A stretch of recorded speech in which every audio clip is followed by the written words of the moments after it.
It is a nice change to not be looking for the team to have to reinvent the wheel this offseason. Free agency starts in the NFL in March. Hopefully the Jaguars will be able to have their guys like Evan Ingram, Jawan Taylor with new deals toward the start of free agency. Those are the only big splash signings I would expect from the Jaguars this year. I know that in the years past the Jags have been big spenders, but they don't have the cap room for that anymore, and they're kind of in a different position now. The Jaguars will be looking to add some kind of spot field players on cheaper contracts, similar to what they got last year in some guys like Evan Ingram and Arden Key, kind of under the radar guys. So here are 4 guys that I'd keep an eye on that kind of fit the bill for the Jaguars during free agency.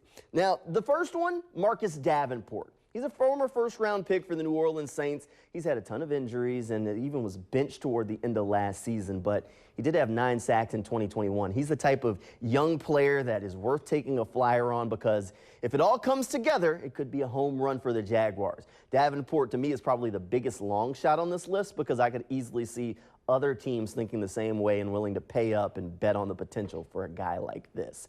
So how about another pass rusher? This one, Morgan Fox. This one makes a ton of sense. Fox signed a 1-year deal for less than $2 million with the Chargers last year. He took that and went on to get 6.5 sacks. He's a pure pass rusher type who is in his best when he's in a rotational role, and that's exactly what the Jaguars would need him for to kind of bolster that pass rush. Now, my last defensive guy, cornerback Sean Bunting. He'd stay in the state of Florida. He was a hero during the Buccaneers Super Bowl run a few years ago, but since then, his play's fallen off some. He lost his starting job this year, but showed that when given a chance, he can still play at a high level. Now, keep in mind, Jaguars defensive coordinator Mike Caldwell was in Tampa before coming to Jacksonville, so he may know how to get the most out of a guy like Bunting, who could help fill a big hole in the Jaguars defense at that nickel cornerback spot. Now, looking at the Jaguars offense, my last guy, Jericho McKinnon, he was a hero during the Chiefs Super Bowl, but he's a free agent, and the Chiefs may be willing to let him walk. McKinnon could fill a similar role for the Jaguars as he did for Kansas City as a